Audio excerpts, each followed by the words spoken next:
Pour réussir dans le marketing de réseau, qu'est-ce qu'il faut savoir? Donc, on va aborder 5 groupes de choses qui font qu'une personne puisse réussir dans le marketing de réseau ou pas. Alors, ce sont des sujets assez complexes et c'est sûr que ce soir, il y a 5 rubriques. Il va être difficile de pouvoir détailler la totalité des rubriques. Mais je vais essayer d'être concis et je vais essayer de vraiment aborder tout ce qu'il faut savoir dans chaque paragraphe. En fait, chacun de ces paragraphes mériterait une formation d'1 heure. Mais bon, on commence par le début et selon les besoins, selon ce que vous souhaiterez développer, on aura l'occasion de développer. Donc bienvenue à tous les nouveaux, tous ceux qui sont décidés de nous rejoindre dans notre équipe. Vous êtes vraiment le bienvenu. Donc ensemble, on va voir, normalement c'est le samedi qu'on fait des formations un peu plus poussées comme celle-ci. Mais bon, aujourd'hui vous serez là et vous allez démarrer dans de bonnes conditions. Donc on va vraiment faire le tour de la question. Alors, qu'est-ce qu'il faut savoir? Si on veut réussir dans le marketing de réseau, la première chose, on va ensemble voir le parcours d'une personne qui fait du marketing de réseau.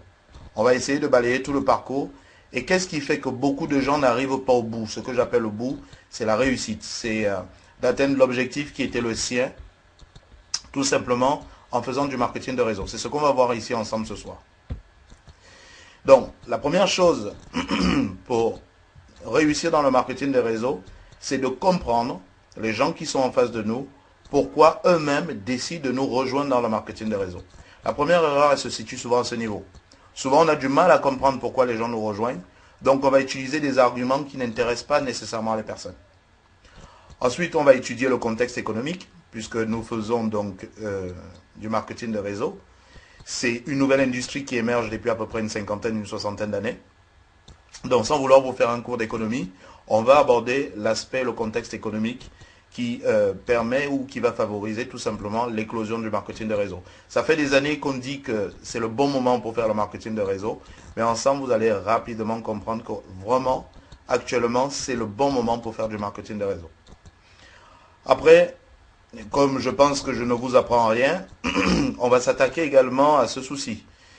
Comment une industrie aussi prometteuse qui donne la possibilité à vraiment monsieur tout le monde de pouvoir atteindre le sommet. Moi je dis le marketing de réseau est l'un des plus puissants ascenseurs sociaux. N'importe qui sans talent peut réussir dans le marketing de réseau à condition d'avoir les bonnes clés.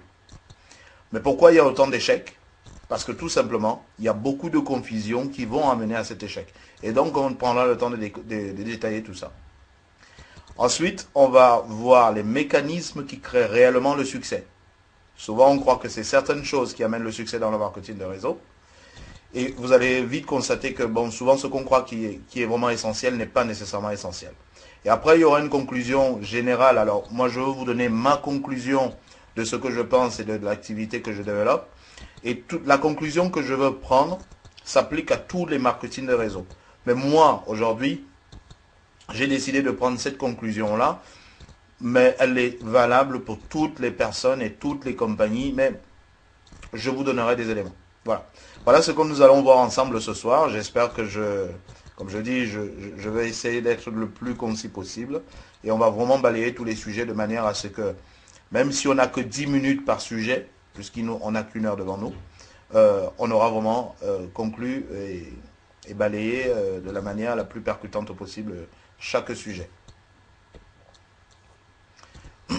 Alors, pourquoi aujourd'hui les gens rejoignent le marketing de réseau? Pourquoi les gens prennent cette décision?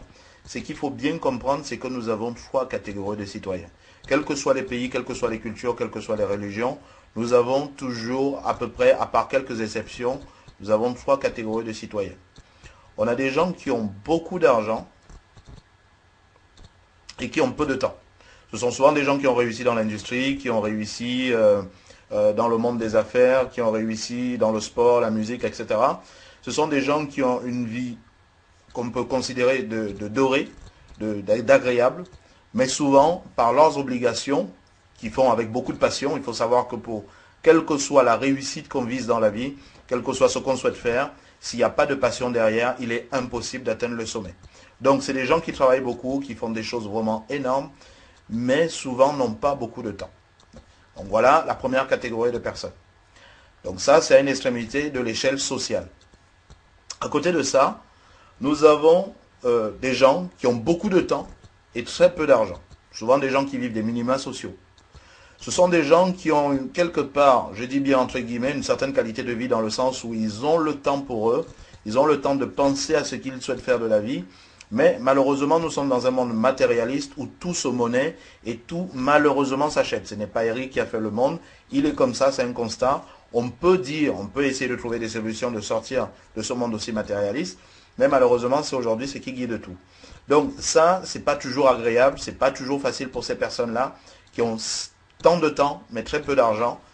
Tout est difficile pour eux. À chaque fois qu'ils veulent s'investir dans quelque chose, la première barrière qui va s'ériger devant eux, ça sera tout simplement le manque d'argent. Et après, on a la majorité des gens, hein, donc c'est 80% des gens, c'est ce qu'on appelle les travailleurs et les salariés. Malheureusement, comme je dis bien, j'insiste sur le malheureusement, ce sont des gens qui n'ont ni le temps, ni l'argent. Et là, je m'explique. Et ça vous permet de comprendre les bases qui permettent d'amener des gens à faire du marketing de réseau. En général, ces personnes qui sont salariées aujourd'hui ou qui sont des indépendants, souvent on se dit que quand ils sont indépendants, c'est déjà un peu mieux, mais en fait, ils restent exactement dans la même catégorie. Sauf qu'au lieu que ça soit un patron qui décide pour eux, ils sont leurs propres patrons et finalement, on est souvent esclave de son propre métier parce que souvent on n'a pas de limite, parce que souvent tout va vite. D'accord? Alors, comment ça se passe pour eux? Je veux vraiment un peu me prendre du temps sur cette catégorie de population. Ces gens qui travaillent, qui se lèvent tous les matins, il faut savoir que quand on a fini de travailler et qu'on reçoit un salaire ou des gains parce on vend des choses ou qu'on est commerçant par exemple, en fonction des revenus en général, c'est comme ça que la majorité des gens fonctionnent, en fonction des revenus qu'on va générer, on va étaler notre niveau de vie. Qu'est-ce que c'est un niveau de vie? Si je gagne 2000 € par mois, je veux prendre une maison conséquente par rapport à mes moyens. À côté de ça, il va falloir manger, il va falloir faire un certain nombre de choses.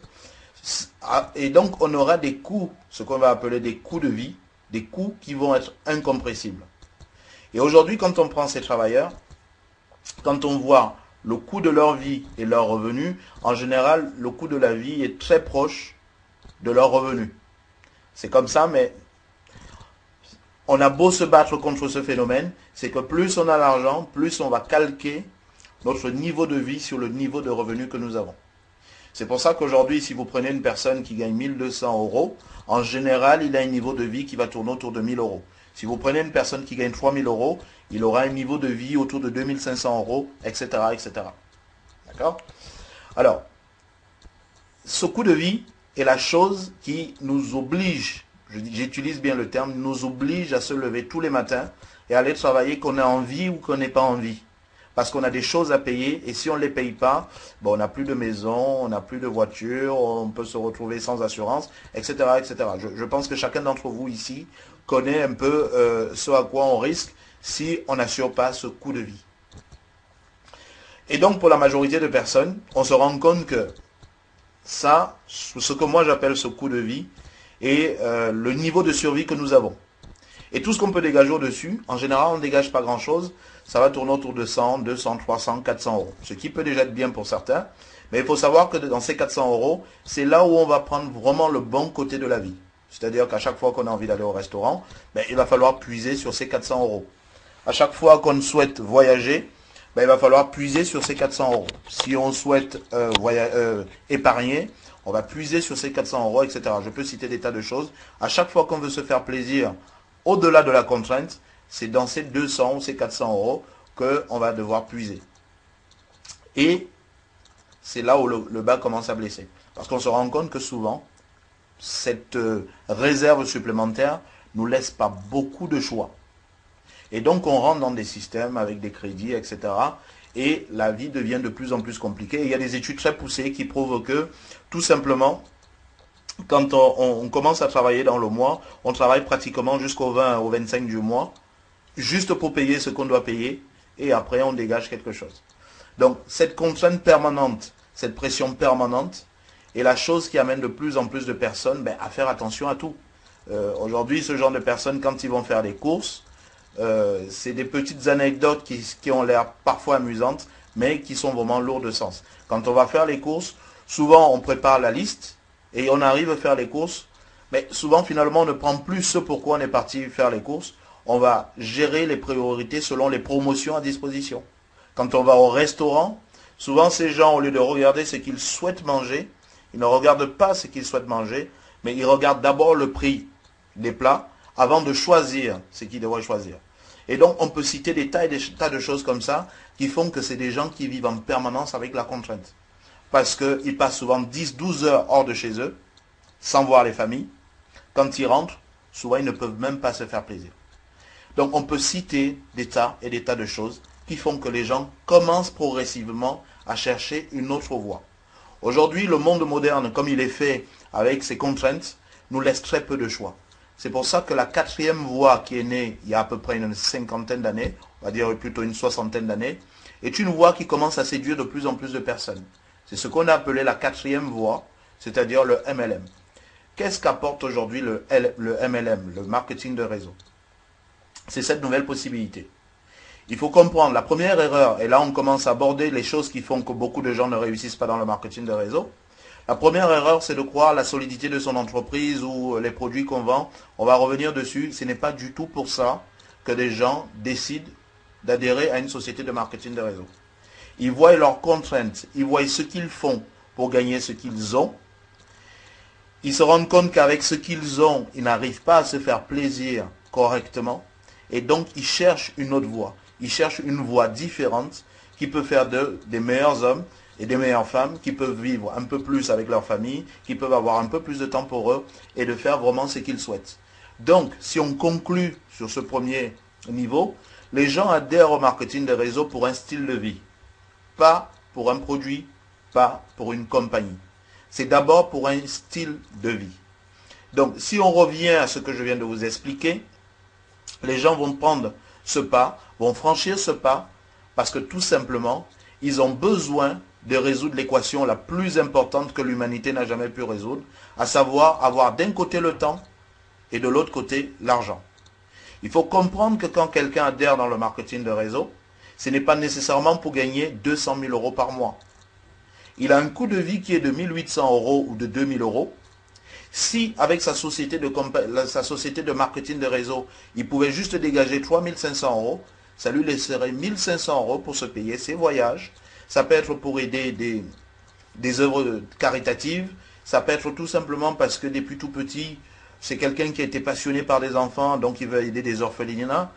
Voilà, ça peut être des choses inimaginables. Il y a des gens qui sont des passionnés de pêche, mais aujourd'hui, ils ont une contrainte, ils ne peuvent pas aller à la pêche comme ils veulent. Un, pour l'argent. Deux, ils ne peuvent pas prendre des vacances quand ils veulent. Parce que c'est quelqu'un d'autre qui décide de leur emploi du temps. C'est leur patron actuel qui décide du jour où il peut lui laisser un peu de temps pour prendre des vacances. Donc, c'est de ça que les gens ont besoin. C'est pour ça qu'ils décident donc de se lancer dans le marketing de réseau. Et il faut bien comprendre ce soir que le marketing de réseau est un style de vie. Ce n'est pas une somme d'argent. Il y a des gens pour qui 3 500 euros suffirait largement, pour des raisons que je viens d'évoquer. Ils financent leur coût de vie. Ils n'ont pas de contraintes en termes d'heures. Ils n'ont pas de contraintes en termes d'efficacité. Ils n'ont pas de compte à rendre à qui que ce soit. Ils sont des hommes libres. Et aujourd'hui, quand on regarde la masse des gens, quelle que soit la profession des différentes personnes, il y a très peu de personnes qui sont libres aujourd'hui.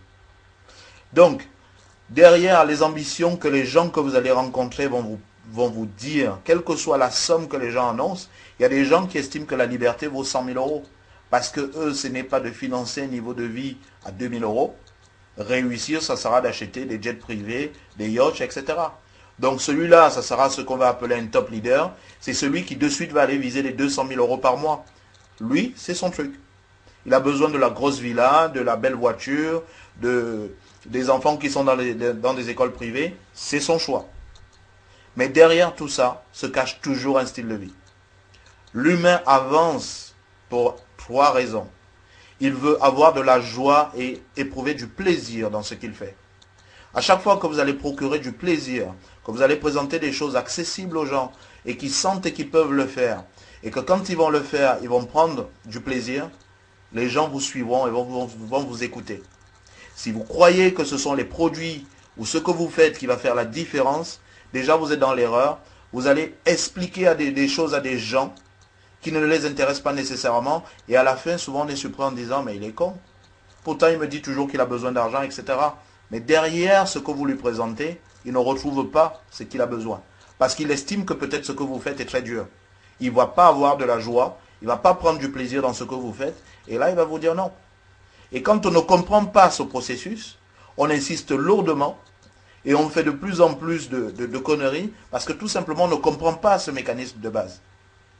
La deuxième chose qui fait avancer les gens dans le monde, c'est de pouvoir grandir. Quel que soit le niveau de bonheur que vous pouvez percevoir d'une personne de l'extérieur, souvent il n'est pas satisfait de où il est dans la vie. Il a besoin d'aller plus loin, il a besoin d'évoluer, de changer quelque chose dans sa vie, d'améliorer ce qu'il a déjà fait. Parce qu'il se dit que ce que j'ai fait jusqu'à présent suffit peut-être, mais mes enfants ils sont petits, ils vont grandir, quand ils seront grands, est-ce qu'il y aura assez par rapport à ce que j'ai fait? Donc les gens ont besoin en permanence de grandir, en eux-mêmes et à l'extérieur d'eux-mêmes. À l'extérieur d'eux-mêmes, ça va être ce qu'on appelle la richesse, la partie visible, matérielle. Mais à l'intérieur aussi, les gens ont besoin de grandir régulièrement. Donc, si vous montrez aux gens des choses où ils pensent qu'ils peuvent évoluer et changer quelque chose de définitif dans leur vie, ils vont vous écouter et vont vous suivre. Là, vous venez de poser le deuxième acte qui fait que des gens peuvent vous suivre, vous écouter et aller dans le sens de ce que vous faites. Et la troisième chose que je devrais mettre en numéro 1, c'est la liberté. Toutes les personnes au monde souhaitent une chose, c'est d'être libres de faire ce qu'ils veulent, quand ils veulent, comme ils veulent et avec qui ils veulent. Quand vous avez compris ces trois principes fondamentaux, vous pouvez être l'un des meilleurs leaders au monde et atteindre le sommet avec la société dans laquelle vous êtes. Si vous comprenez bien ce que je vous ai dit jusqu'à présent, à aucun moment je vous ai parlé d'avoir tel produit ou tel produit. Si vous comprenez ces trois phénomènes fondamentaux, vous pouvez réellement transformer la vie des gens. Quand vous allez approcher les gens pour leur présenter ce que vous faites, vous allez être vous-même surpris par les réactions qui vont s'enchaîner. Parce que vous comprenez en fait le fondamental qu'il y a derrière l'action qui est la vôtre quand vous approchez une personne. Voilà aujourd'hui réellement pourquoi les gens vont vous suivre dans le marketing de réseau. Voilà pourquoi les gens vont vouloir se donner la chance de faire quelque chose avec vous. Parce que vous avez compris leurs attentes avant même qu'ils vous parlent. Et là, vous pouvez commencer à bâtir quelque chose de sérieux. Donc voilà ce que je pouvais dire en termes d'introduction, de vraiment fondamental qu'il faut comprendre si on veut faire du marketing de réseau. Maintenant, quand on a convaincu une personne, on lui a décidé de faire le premier pas, alors là se dresse un tas d'obstacles. Que si on ne connaît pas ces obstacles, on va se noyer dans des efforts sans fin, sans jamais avoir du résultat au bout. Parce que tout simplement, on n'arrive pas à identifier de manière claire les choses avec lesquelles nous luttons et que nous bagarrons. Il faut bien comprendre ce qui se passe. Si on n'a pas ça, on ne peut jamais réussir dans le marketing de réseau. Et moi, personnellement, j'ai délibérément choisi deux grands obstacles. Deux obstacles que si on ne les a pas compris, on ne peut jamais, jamais réussir dans le marketing de réseau. Le premier obstacle, ce sont les gouvernements, les différents pays qui posent vraiment problème par rapport à notre activité. Et la deuxième chose, ce sont les sociétés de MLM elles-mêmes, qui posent beaucoup plus de problèmes qu'on peut l'imaginer. Alors, au niveau des gouvernements, qu'est-ce qui fait que un gouvernement peut poser problème par rapport au MLM? C'est très très simple à comprendre. Je répète, ce soir, je ne vais pas vous faire des cours d'économie, je n'ai pas les compétences pour ça, mais je vais essayer d'expliquer le plus simplement, peut-être en caricaturant, mais je vais vous expliquer le plus simplement possible pourquoi la première chose que nous constatons tous, le MLM a un passé toujours sulfureux. Pourquoi depuis tant d'années, le MLM est toujours aussi mal vu? Pour une raison qui est très simple. Comment aujourd'hui fonctionne l'économie classique? Quand vous avez une usine de fabrique de yaourts, de bijoux, de je ne sais pas quoi, de conserves, il faut bien comprendre comment fonctionne le système. Quand une boîte de conserve sort d'une usine, je vais donner un prix à 40 centimes, tout compris, c'est-à-dire on a payé les employés, on a fait tout ce qu'il faut, entre le moment où cette boîte de conserve sort de l'usine et arrive en magasin, souvent il y a eu plus de 30 intermédiaires. Je pense que l'actualité est là pour nous le témoigner, avec le problème de la viande de cheval qui se transforme en viande de bœuf. Le système est tellement complexe avec tellement d'intermédiaires que les systèmes de contrôle sont difficiles à identifier. Mais c'est un système qui a fonctionné et qui a tellement enrichi le monde qu'il convenait à tout le monde. Et qu'est-ce qui se passe? Quand ma boîte de conserve, on va simplifier le chemin, hein, comme je dis, c'est très complexe et je n'ai pas la prétention de donner toutes les clés ce soir parce que ce serait très compliqué. Quand ma boîte de conserve sort de l'usine, je suis le plus gros importateur de cette boîte de conserve ici en France. Ben, je vais envoyer un transporteur en Italie me prendre cette boîte de conserve. Donc j'envoie un transporteur qui va me faire une facture. Et ce transporteur a dans sa propre société une cinquantaine d'employés qui sont là que pour aller chercher les marchandises à gauche à droite et les livrer. Donc il va me faire une première facture. Et là, ben, le transporteur va payer la TVA. Donc ça, c'est la première chose qu'il faut comprendre. Il va aller me chercher la marchandise, il va me la ramener à l'entrée de la France. Ben, il y aura des douanes, donc je vais payer des frais de douane. Et là encore, je paye de la TVA. La marchandise arrive chez moi. Je veux louer un entrepôt. Donc tous les mois, je paye une facture pour mon entrepôt. Ben là, l'État encaisse encore de la TVA. Ensuite, j'ai tous mes grossistes, mes semi-grossistes de France qui viennent se servir chez moi. À chaque fois qu'ils me passent une commande, ben je fais une facture, on facture encore de la TVA. Ces marchandises sont prises et sont vendues aux propriétaires des magasins. Ben encore une fois, la TVA elle est prise. Ça arrive en magasin, à chaque fois qu'un client va venir acheter cette boîte de conserve, ben la TVA va encore être prise. Et on a fait travailler plus de 8 sociétés dans mon exemple actuel. Donc, quand le marketing de réseau est né il y a à peu près une soixantaine d'années, qu'est-ce qu'on proposait? Une chose simple. C'est qu'on sortait un produit d'une usine, on l'amenait directement au client, et pour faire de la publicité, on utilisait tout simplement des distributeurs. Le système enlevait tellement d'intermédiaires que ça posait problème à beaucoup de gouvernements. Le nombre de fois où la TVA n'était pas encaissée au milieu, ça n'intéressait aucun gouvernement. Ça permet de commencer à comprendre dans les processus qui ont été mis en place pourquoi il y a cette image très sulfureuse du marketing de réseau où on a toujours conditionné les masses en disant ne mettez pas les mains dedans, c'est pas bon. Et je pense que c'est pas une grande information que je veux vous donner. Vous prenez tous les gouvernements du monde, la première recette fiscale c'est la TVA. Donc vous comprenez à quoi s'est attaqué le marketing de réseau quand il est apparu. C'était un problème insurmontable. Ça vous permet de comprendre pourquoi ce côté c'est illégal, fais attention dans quoi tu as mis les pieds. On a entretenu pendant des années et des années un amalgame sur l'illégalité du marketing de réseau. Le vrai problème, il est ailleurs. Le vrai problème est que c'est un système qui proposait une autre voie, une autre solution qui n'arrangeait pas beaucoup de gouvernements. Plus puissant que les gouvernements, c'est difficile. Donc si vous vous attaquez à la première recette des gouvernements, et si on remonte même à l'Antiquité, au moment des rois, ben, la dîme que le peuple payait pour tout simplement utiliser les terres, ben, c'était déjà la TVA moderne. Donc ça a été la plus vieille recette de tous les temps, de tous les États. Voilà pourquoi le MLM n'a jamais été bien vu. Et pour éviter donc que les gens se lancent massivement dans le MLM, on a toujours créé une confusion entre ce qu'on appelle le système pyramidal et un système pyramidal.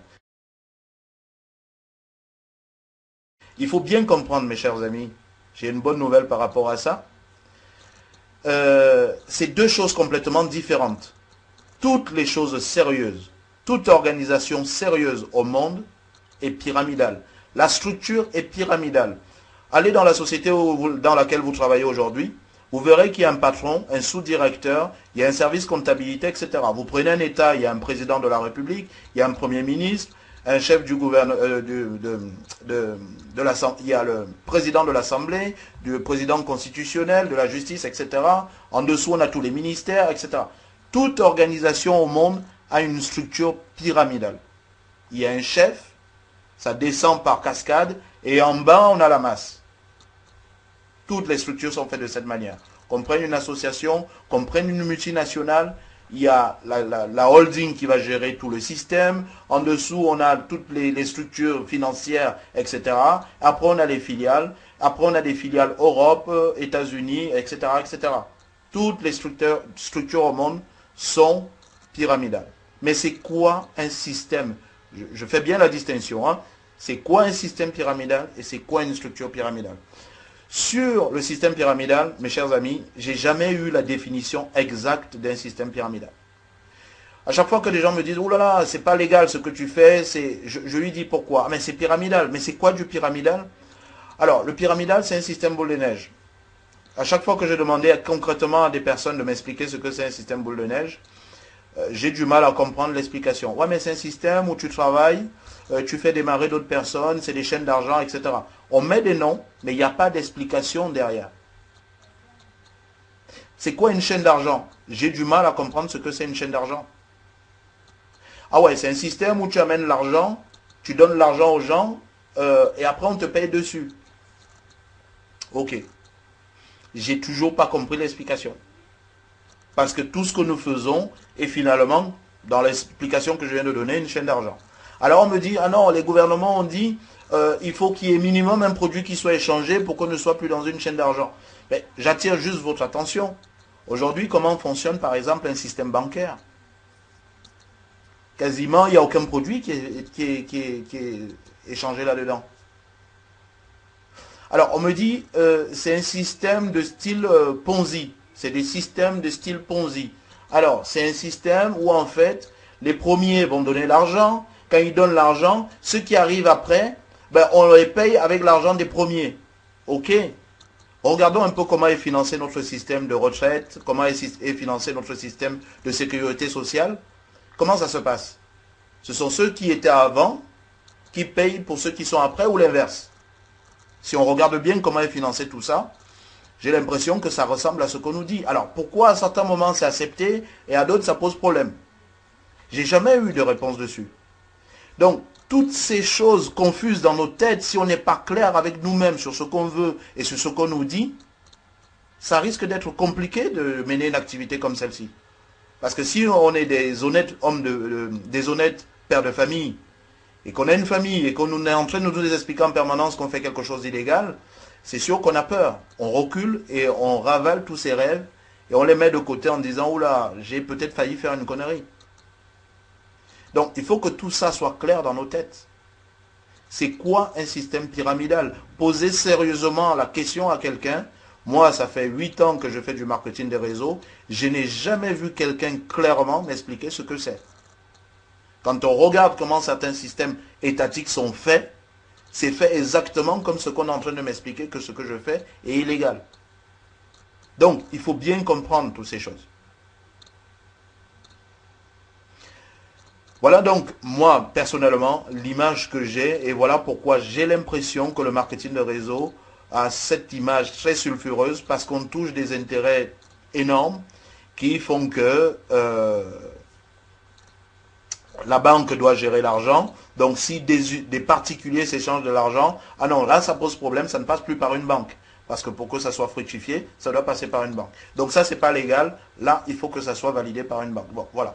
Donc on peut discuter dessus pendant un moment et on se rend compte que finalement, il n'y a pas plus de problème que ça. Voilà donc pour l'image négative que a le marketing de réseau. Une des débuts de réponse vient de là. Maintenant, nous avons une bonne nouvelle. Après avoir constaté tout ceci, c'est que les temps changent et la vie va toujours aux travailleurs et aux gens qui croient vraiment à l'avenir. C'est que malgré que les États nous ont expliqué pendant des années que le marketing de réseau était illégal, que c'était un système de Ponzi, que c'était un système à la Madoff ou je ne sais pas trop quoi, boule de neige ou des chaînes d'argent. Alors que, je reviens dessus, hein, tous nos systèmes de sécurité sociale et de cotisation de retraite sont exactement sur le même modèle. Ok? C'est que l'économie a beaucoup évolué. Les choses sont allées très très vite.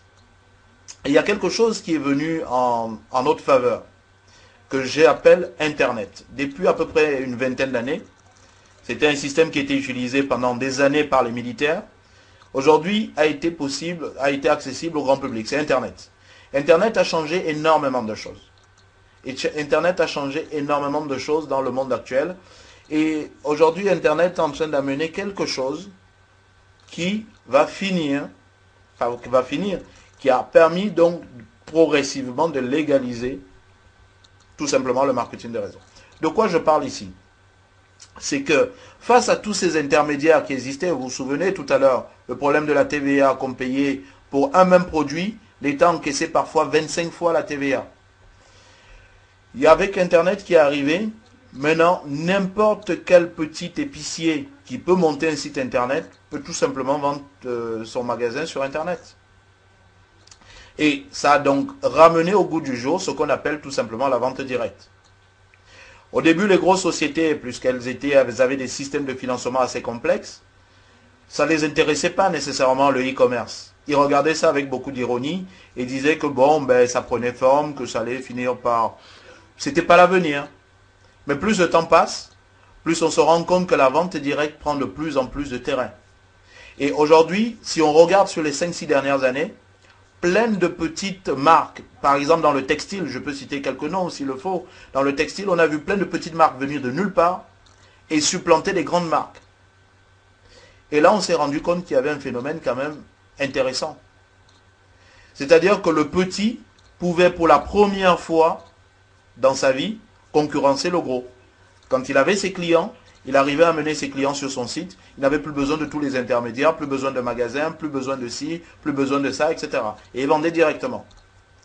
Sauf qu'au bout d'un moment, les grosses sociétés, les grosses multinationales ont commencé à perdre des parts de marché. Ils ont commencé vraiment à perdre de grosses parts de marché. Et qu'est-ce qu'ils ont compris?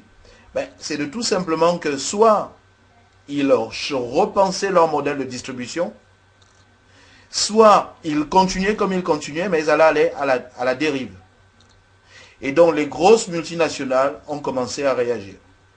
Ça vous permet donc de voir un peu ce que vous commencez à voir tous les jours, des grosses sociétés qui licencient. Parce que si j'ai un magasin avec 200 employés, et que je commence à faire 50% de mes ventes juste avec mon site internet, et que finalement avec 5 informaticiens, j'arrive à faire la maintenance et tout ce qu'il me faut, donc vous pensez ce que je vais faire? C'est que comme j'ai 400 magasins dans le pays, je vais en fermer peut-être 150. Je commence à faire des économies comme ça. Et finalement, la moitié de mes ventes passe tout simplement par Internet. Donc petit à petit, après avoir dit que le marketing de réseau n'était pas quelque chose de légal, etc., on a une nouvelle forme de vente directe qui est arrivée et qui a commencé à vraiment remettre en cause tout le système comme il était fait. Donc comme le système était remis en cause et que le chômage va, et je pense qu'il va grandir de plus en plus, il a fallu réagir. Là, les États se sont rendus compte que pour une fois, le marketing de réseau était peut-être la solution. Donc la bonne nouvelle est là, c'est qu'aujourd'hui, les États, pour diminuer le nombre de chômage qui est en train d'arriver, les États ont commencé à réfléchir de manière vraiment pertinente sur l'officialisation du marketing de réseau. Et aujourd'hui, dans tous les États du monde, des accords se passent de plus en plus avec le monde salarial, etc. Le marketing de réseau commence à être vraiment reconnu comme étant une nouvelle forme de travail. Cette révolution est donc la révolution qui est en train de faire sortir le marketing de réseau de l'ombre. Ça vous permet donc de comprendre qu'actuellement, nous vivons et nous allons vivre la plus belle époque que n'a jamais connu le marketing de réseau, parce que des pionniers comme vous, ceux qui ont compris avant les autres, qui avaient quelque chose à faire avec ce métier, malgré qu'on nous disait à l'époque que c'était de l'illégalité, que c'était etc., etc. Maintenant, on a pris de l'expérience, on a commencé à comprendre ce métier, et nous allons être positionner dans chacun des pays où nous sommes parmi vraiment les plus grands leaders parce que nous avons pris le temps, on a pris 5 ans, on a pris 6 ans. Il y a des gens aujourd'hui qui développent depuis 30 ans du marketing de réseau. Aujourd'hui, de grosses sociétés vont nous faire confiance et vont commencer tout simplement à nous confier leurs produits. Pourquoi? Parce que tout simplement, le système avec tant d'intermédiaires, il ne peut plus fonctionner longtemps. C'est pour ça donc que des accords sont de plus en plus signés avec le Pôle emploi en France, avec des fédérations de travailleurs, etc. etc. Voilà, donc aujourd'hui, la bonne nouvelle, c'est de dire que pendant longtemps, souvent, les gouvernements qui nous expliquent aujourd'hui que c'est la meilleure des choses, sont eux-mêmes ceux qui sont en train de faire le nécessaire aujourd'hui pour que tout simplement, le marketing de réseau sorte de l'ombre. Donc, on n'aura plus peur. Il faut arrêter d'avoir peur des gens qui vous racontent des bêtises. Tout ça, c'est des conneries. C'est qu'il y avait des intérêts, des enjeux qui étaient plus grands. Et aujourd'hui, on se rend compte que le marketing de réseau aura sa place. L'avenir demain passera obligatoirement par le marketing de réseau. Et c'est vraiment l'avenir. Celui qui croit encore au monde du travail, il va falloir à un moment donné qu'il se réveille de sa léthargie, qu'il sorte de son rêve, parce que l'emploi comme on le connaît aujourd'hui, la garantie de l'emploi comme on le connaît aujourd'hui, ne va plus exister dans les prochaines années.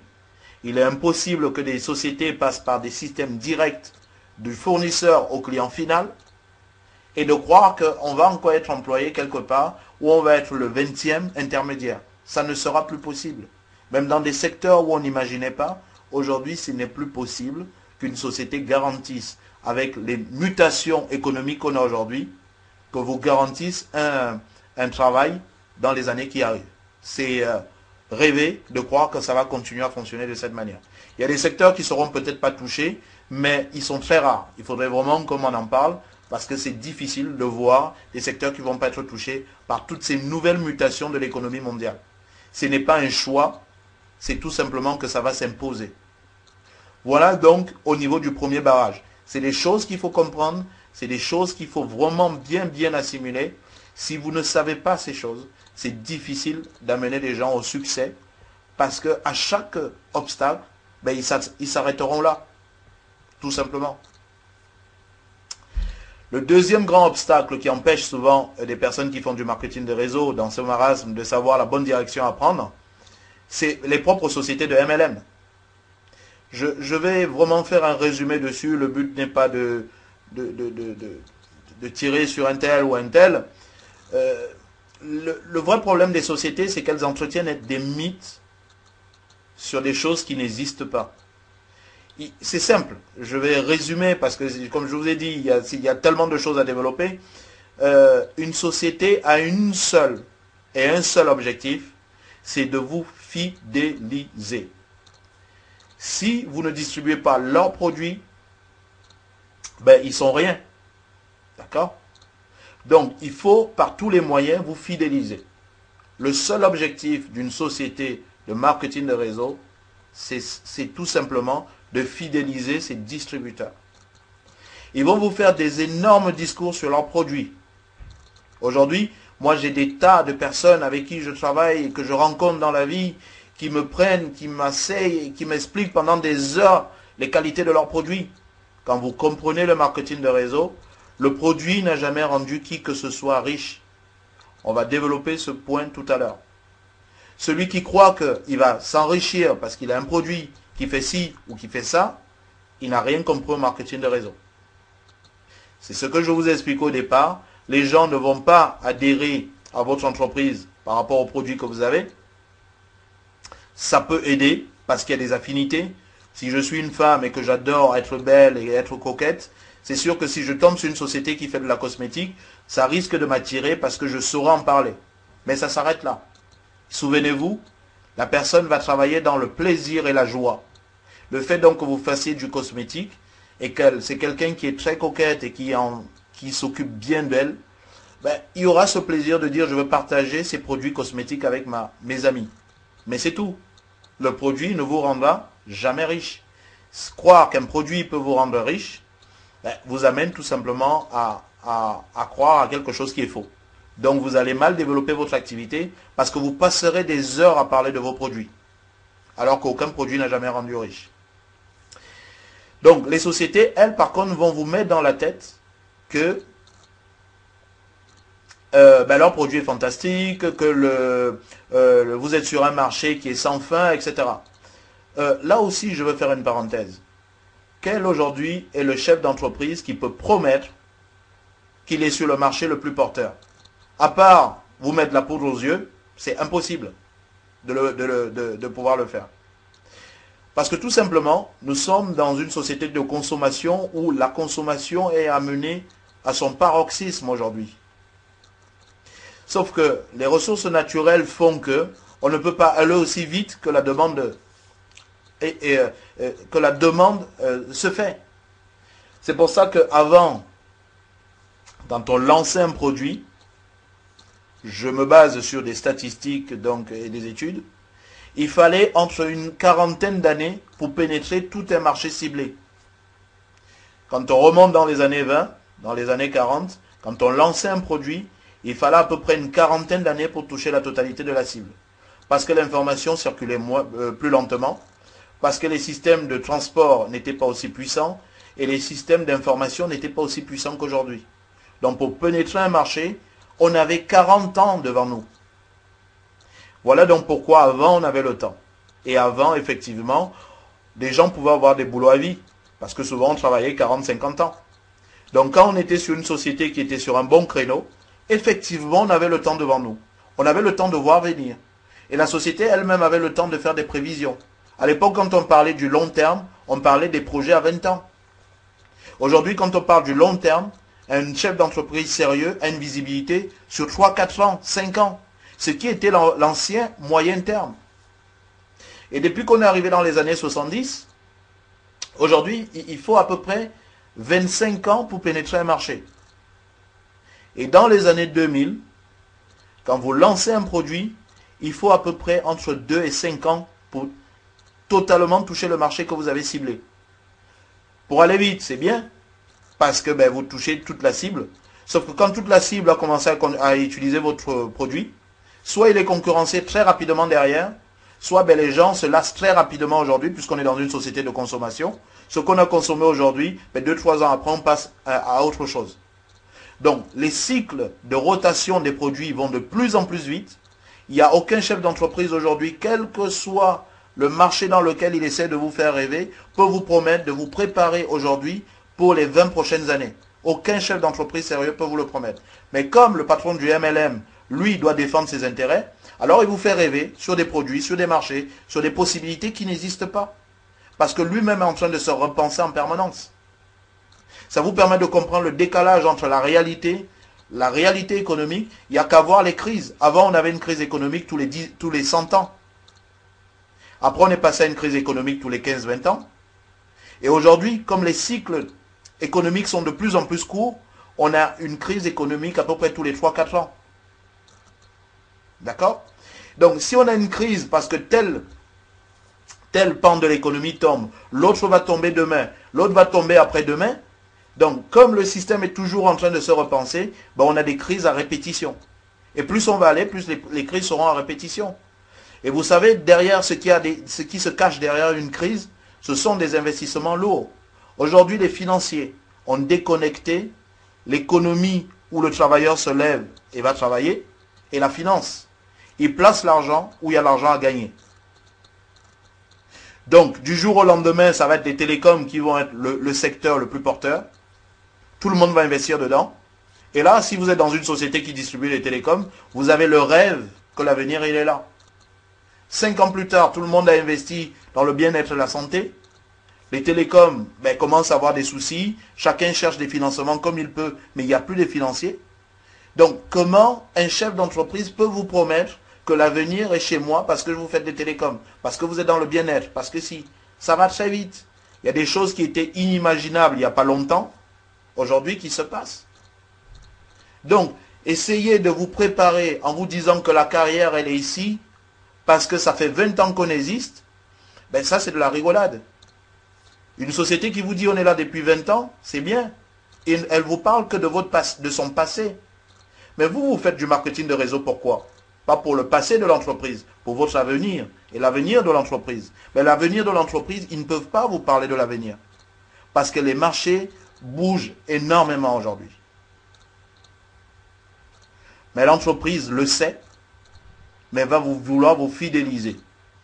Donc, elle va vous faire miroiter des choses en disant qu'on a des superbes marges, on a le meilleur plan de marketing, nous avons le meilleur service marketing du monde, on a une star qui a passé un accord avec nous, mais je ne sais même pas comment des distributeurs croient de telles conneries.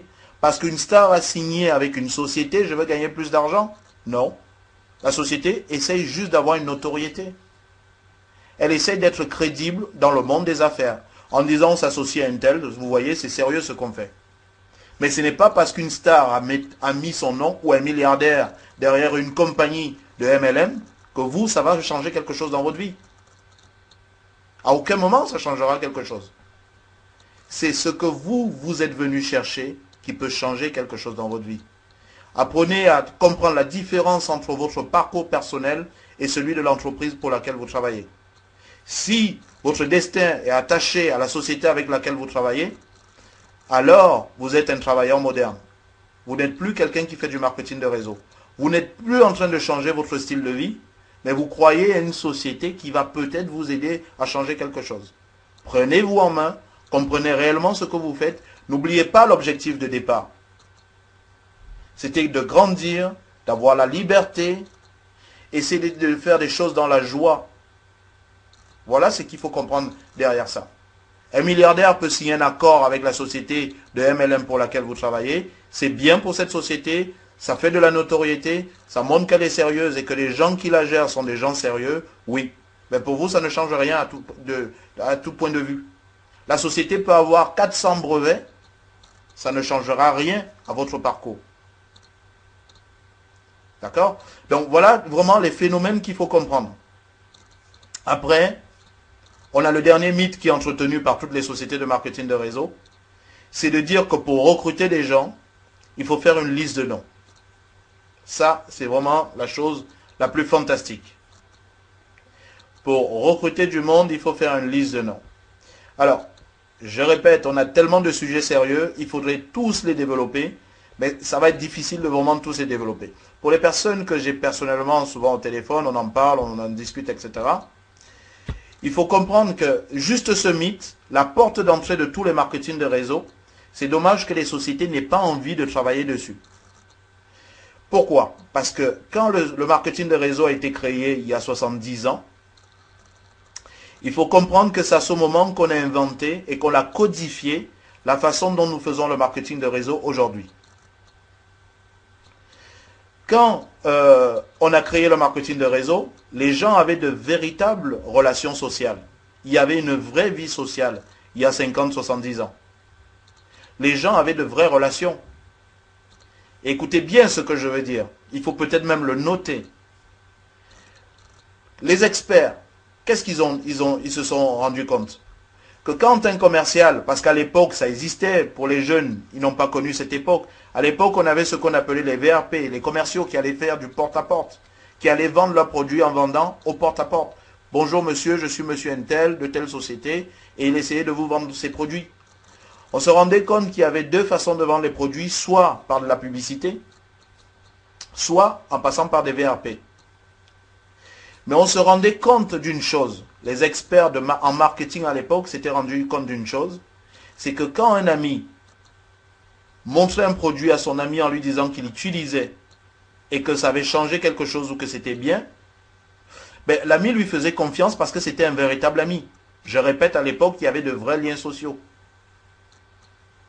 Et donc, quand on a codifié le marketing de réseau à l'époque, on s'est dit que finalement, au lieu de faire de la publicité ou de prendre des commerciaux, l'idée, ça sera de prendre monsieur tout le monde, qui lui fera le travail et présentera tout simplement les produits à ses amis. Et c'est là où je dis qu'il faut noter, les gens utilisaient, étaient prêts à essayer des produits parce que c'était un ami qui leur en parlait. Ce n'était ni pour le produit, ni pour la société.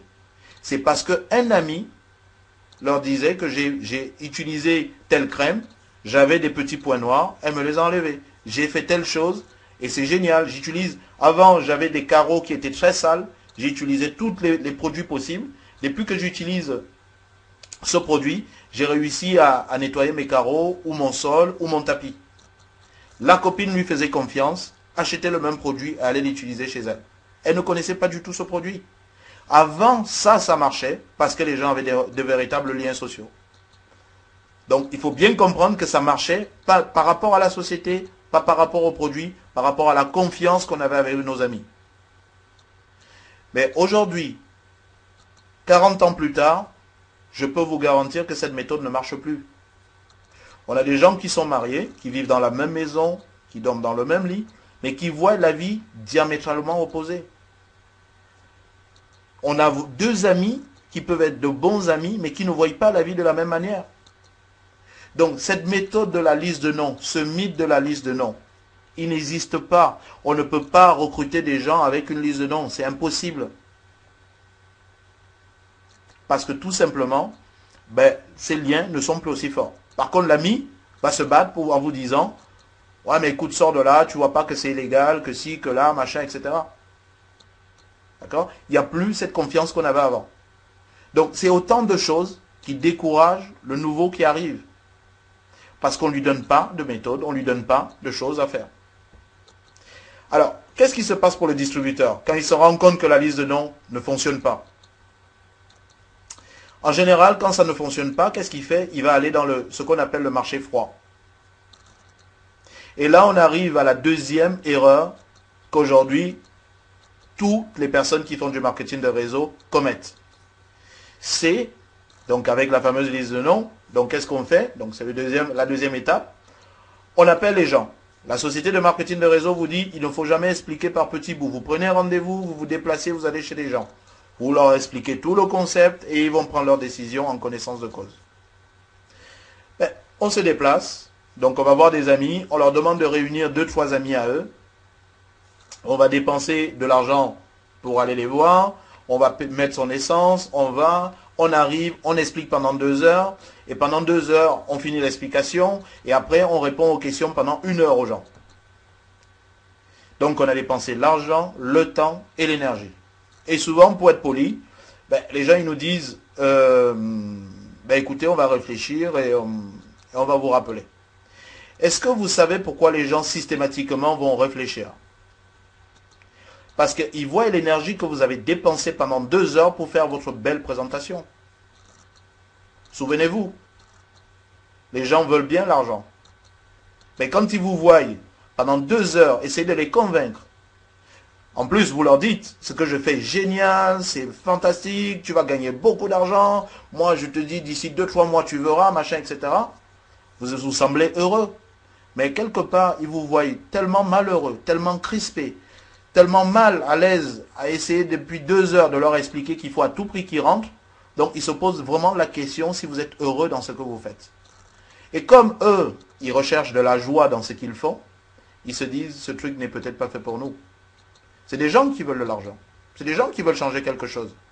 Mais quand ils voient l'effort que vous faites, ils se rendent compte que c'est peut-être pas fait pour eux. Ils ne pourront pas parler aussi bien que vous. Ils ne pourront pas être habillés en costume cravate comme vous. Ils pourront pas. C'est pas fait pour eux. Et ça ne marche pas. Parce que la société vous a convaincu par des produits.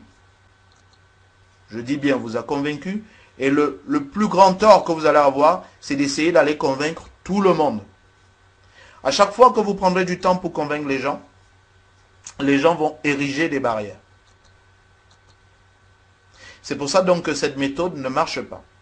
Donc quand on se rend compte que les amis ne nous font pas confiance, que ça crée des tensions, qu'on commence à agacer tout le monde, là on tape dans du dur. On rentre dans le marché chaud, le marché froid plutôt. On voit des gens dans la rue, il suffit juste d'un sourire. Ah, là on le coince et pendant 2 heures, on lui explique qu'on fait la meilleure des choses au monde. Mais c'est toujours la même chose. Il nous voit très tristes dans notre attitude. Donc c'est difficile. Et là, les sociétés de marketing de réseau développent des concepts du style, et je vois des millions de personnes, qui y croient. Le marketing de réseau, c'est une histoire de chiffres. Vous savez, vous allez rencontrer des tas et des tas de gens. À chaque fois que quelqu'un va vous dire non, vous vous rapprochez d'un oui. Je ne sais pas comment on peut croire de ce style de concept. Mais il y a des gens qui y croient. D'accord? Donc, quand vous avez des non, c'est pas grave, continuez, parce que vous êtes en train de vous rapprocher d'un oui. Tout simplement parce qu'il n'y a pas de méthode. Mais là, on crée un environnement psychologique où les gens s'arrachent tellement. Ils se battent avec toute leur énergie que quand ils réussissent avec une telle méthode, parce qu'il y en a qui réussissent, on leur dit qu'ils sont des champions. Et souvent, ça amène une certaine fierté et une certaine reconnaissance. Sauf que souvent, dans ce processus de la liste de noms, on fragilise le distributeur. Parce que souvent, le distributeur, il s'est tellement battu avec tous ses amis, il s'est disputé avec tout le monde, il a été contre vents et marées contre tout le monde. Et quand il a son chèque de 20 000 euros, il en est content. Oui, c'est vrai. Mais souvent, il devient très fragile. S'il se fâche avec la société, à la moindre fois où il peut se fâcher avec la société, si la société appuie sur un bouton, il n'est plus rien. Donc là, il devient souvent un chien de garde. C'est pour ça que souvent, on a des hotlines dans la façon de faire le marketing de réseau aujourd'hui. On n'a plus le droit de faire ci, on n'a plus le droit de faire ça. Quand vous rentrez dans une société, elles ont des règlements intérieurs, avec une éthique. S'il y a une chose qu'on ne fait pas comme ça leur convient, ils ont le droit de nous arrêter quand on veut. Quand on voit tout le combat qu'on a mené, comment on s'est fâché avec tous nos amis, tous nos proches, on a créé du vide autour de nous, et qu'on se rend aussi fragile, c'est qu'il y a sûrement quelque chose qu'on n'a pas compris. C'est pour ça que là, je demande vraiment de faire le point. Est-ce que c'est vraiment ce qu'on voulait? Est-ce que c'est vraiment la liberté qu'on cherchait? Pas nécessairement. Mais celui qui était monsieur tout le monde, qui commence à gagner 20 000 euros par mois, quand il voit un seul de ses distributeurs qui pense vouloir faire autre chose, ben ça devient la guerre. Parce qu'on a été fragilisé finalement dans cette situation. On n'a plus ce bonheur absolu qu'on rêvait. Cette chose qui allait être fantastique, où on ferait ce qu'on voulait, quand on voulait. On commence à se battre avec tout le monde maintenant en interne. Mais ça, c'est parce que c'est conçu et pensé par les compagnies des MLM. C'est pour ça donc qu'il faut le faire avec sagesse, avec beaucoup d'intelligence. Il ne faut pas nécessairement s'emporter, s'attacher à un produit, ce n'est pas comprendre le marketing de réseau. Ce n'est pas être dans la réalité. Utiliser une telle méthode n'est pas nécessairement dans la réalité, parce que l'objectif de la société de marketing de réseau derrière ça, c'est de vous fidéliser. Une fois qu'elle vous a fidélisé, c'est de vous fragiliser. Quand vous êtes fragilisé, ben vous pouvez travailler que pour eux. Parce que vous n'avez pas envie d'aller recommencer ailleurs. C'est comme ça qu'on vous a appris le marketing de réseau. Parce qu'on vous a appris à amener les gens à la réussite à travers un concept, une société, un produit. Ce qui est faux. Et voilà donc l'obstacle dans le MLM. Et quand on voit des gens qui ont réussi, qui tombent souvent du jour au lendemain, ben, tous ceux qui n'ont pas adhéré, qu'est-ce qu'ils disent? Je savais que le système n'était pas fiable. C'est pour ça que dans ma présentation, j'ai dit que les sociétés de MLM elles-mêmes sont un obstacle au marketing de réseau. Pour des raisons que vous pouvez comprendre, elles défendent leurs intérêts. C'est pour ça qu'elles vous édifient dans l'esprit une idée selon laquelle ils sont sur le meilleur marché, où il y a le plus d'avenir, où c'est vraiment là où il faut faire, il faut vraiment se battre pour ça, voilà. Et puis si demain nous, on passe sur autre chose, moi, ce qui me fait souvent rigoler, c'est que les mêmes compagnies qui vous disaient parfois qu'il faut faire ci, on se rend compte que 2 ans après, ils introduisent une autre gamme de produits. Parce qu'on est dans la réalité du fait que on est dans des cycles de plus en plus courts. On ne peut pas rester sur un produit pendant X temps. Or, la société vous demande de lui être fidèle pendant 20 ans, pendant 30 ans. Interdit d'aller dans une autre société de marketing de réseau. Et là, je vais attirer votre attention sur un point. Quand vous êtes dans une société de marketing de réseau et que vous rentrez dans une deuxième, ça ne pose jamais de problème à cette société. Je fais un MLM dans une entreprise, j'arrive dans une deuxième, la deuxième, ça ne lui pose jamais de problème.